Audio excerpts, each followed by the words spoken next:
these very big, powerful, and rich companies, and I think they're going to be able to rebuild the infrastructure. And I hope it's going to be brand new as opposed to rehab, because I know the tremendous difference between the new and the not so new in your industry. The new is much more beautiful, much better in every way, and actually much smaller. It's like everything else gets smaller and stronger. It's a combination of smaller, better, and stronger. So I hope you're going to build all brand new stuff, rip out the old crap that's been there for so many years, and do it the right way. You're going to be there a long time. If we make a deal, you're going to be there a long time. If we don't make a deal, you won't be there at all. It's sort of interesting. But again, China and Russia would have been there if we didn't do this. And the other thing people ask about the second wave, I don't think it's going to be necessary. We have an armada, a giant armada like nobody's ever seen in that part of the world.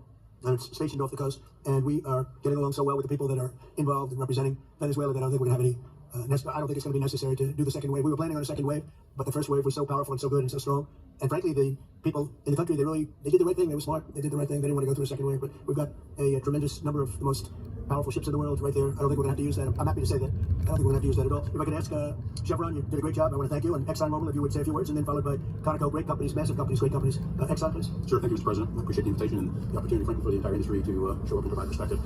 Frankly, we've been kind of unresponsive to the press regarding Venezuela. I guess today's the opportunity to address the press directly with respect to a number of questions that have been asked of ExxonMobil. First and foremost, obviously, is the interest that we have in Venezuela. And I think, the way I position that, I think one of the reasons why we see many industry players here is we're in the depletion business for a product that is in great demand and will be in demand for many, many, many decades to come. And in the depletion business, the biggest challenge we have is finding resources. There's an opportunity in Venezuela with all the resources there. We don't have that challenge of finding. We have a challenge of developing those resources. So I think it's in the best interest of these companies and, frankly, society as a whole for the industry to be interested in understanding what the opportunity represents. I'll just share a philosophy that ExxonMobil has when we enter countries. We do business all around the world in a number of different regimes. We take a very long-term perspective. The investments that we make span decades and decades, so we do not go into any opportunity with a short-term mindset. There's a value proposition that we have to meet. It has to be a win-win-win proposition. Obviously, it has to be a win for the company and our shareholders to generate return for the investments that we make. It has to be a win for the government. The resources are an important source of revenue that help support the people of the places that we do business, and it has to be a win for the people. We have to be wanted there and to be a good neighbor. And those three things ensure a stable, long-term platform for the large investments that we make for the long term. With respect to Venezuela in particular, we have a very long history in Venezuela. In fact, we first started in Venezuela back in the 1940s. We've had our assets seized there twice. And so you can imagine to re-enter a third time would require some pretty significant changes from what we've historically seen here and what is currently the state. If we look at the legal and commercial constructs and frameworks in place today in Venezuela, today it's uninvestable. And so significant changes have to be made to those commercial frameworks, the legal system. There has to be durable investment protections, and there has to be a change to the hydrocarbon laws in the country. We're confident that with this administration, President Trump working hand in hand with the Venezuelan government, that those changes can be put in place.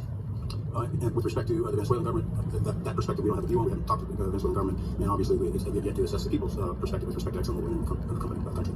In the short term, there are things that can be done while these longer-term issues are being worked. For us, we haven't been in the country for almost 20 years. We think it's absolutely critical in the short term that we get a technical team in place to assess the current state of the industry and the assets to understand what would be involved to help the people of Venezuela get production back on the market.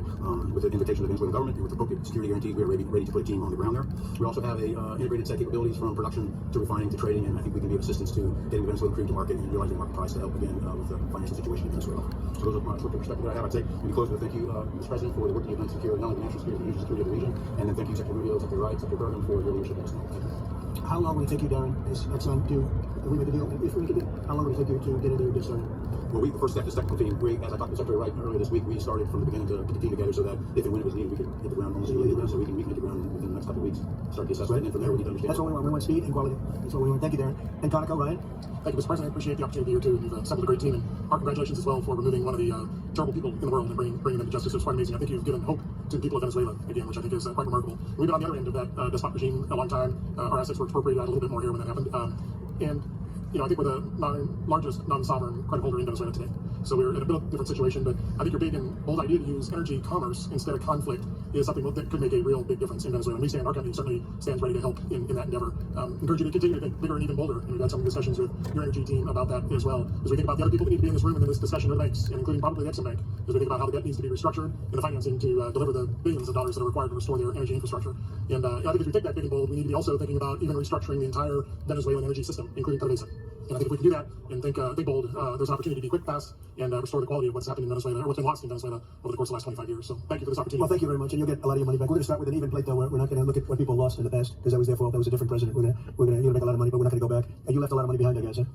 What number? 12 billion. How much? 12 billion. Well, good write-off. It's already been written off. All right, thank you. You'll make it back one way or the other. You're all going to do very well. I think really very well. Mark just gave me a note.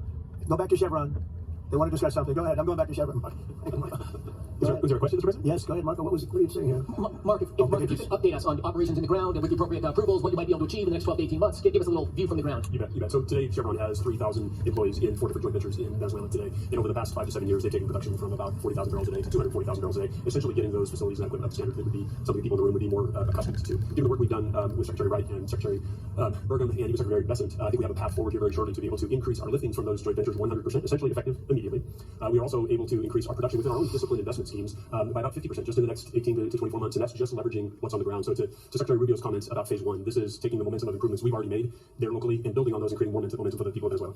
Do you think you have an advantage being there? You know, you've been there by the skin of your teeth. It's been tough for you to be there. But do you think you have an advantage over the other people in this room by the fact that you are there? Yeah, I think, Mr. President, there would be days where it didn't feel like an advantage, and there are days where it does feel like an advantage. But having people on the ground today that care desperately about the people of Venezuela and know how to operate the assets that are there is a definite advantage today. Would you say the best locations are available, or would you say the best locations already sort of work, even though they're in very bad shape?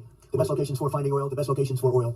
There are more opportunities than not, Mr. President. With 300 billion barrels of reserves and resources in country, there are lots of opportunities for many companies. Will you be building new, or will you be using the old infrastructure that you have? Yeah, today it's a little bit of a mix, but today it's mostly us taking the equipment of today, getting it to the standards that we are accustomed to. Your comments about making it how it should be today. Most of the investments that we've been making are about getting up to our standards. Well, I think you're going to make an investment, but you're going to get your money back very quickly, and that's part of our thing. We're going to have you get your money back fast, and then you'll give a lot to Venezuela and to the United States after that. Okay, so you'll be in good shape. Can I ask Harold Hamm to say a few words? He's been a friend of mine for a long time. Very amazing man, actually, amazing energy person. Well, thank you, Mr. President. It's good to be here with so many dignified people, and this effort particularly. And thank you for your effort for what you've done here, taking this investment out of that area. And the world dealt with them way too long. Certainly, our industry knows that this is a real jewel that can be developed and for the people of Venezuela, and also benefit the world. And like Secretary Wright said, it has not been done. It's not been done in the past, and they had a good chance at it. Brought someone in that totally took it down, as everybody knows here, and that was Chavez, and we know what happened to him finally. But you know that ruined the industry in Venezuela, and all of us know how that happened, ended very well, very wrongly. So anyway, we're glad to see what's happened here, and look forward for the opportunity for a lot of people in this room, but also for America and the country itself. Are you going to be involved in going in? Because, you know, he's in North Dakota, and he's in Oklahoma, and some incredible places. It's a little bit different, but there's no doubt about it. You won't have to worry about the stroke too much here. You can just go at it. Are you going to be one of the participants? Well, certainly, you know, I'm an oil finder, like you said, Barry Switzer, you know, told that story. The coach. He kind of exaggerated a little bit. It doesn't come out there quite that easily usually, but anyway, great story. I love it. But I love Barry. Barry's the one that told me this. Yeah, he's a champion, you know, in a lot of ways. So love that story. Certainly, it excites me as an explorationist. You know, everybody has that in their blood, and you know, it is a very exciting country and a lot of reserve. And so it's got its challenges, and the industry knows how to handle that. And like Darren said, you know, you go in with your eyes open and do the best you can with the team you got. So you're going to have something that they never had. Really, here is tremendous security. You're going to be very secure, very safe, physically safe, in addition to financially safe. So it's good to see you, Harold. Thank you very much. Does anybody have anything to say before we get to the press? Well, Cuba's in bad shape. Cuba relied on Venezuela for oil and for money, and nobody really knows what's going to happen with Cuba. They're doing very poorly. They're really a third world all the way, and we have a lot of great Cuban Americans.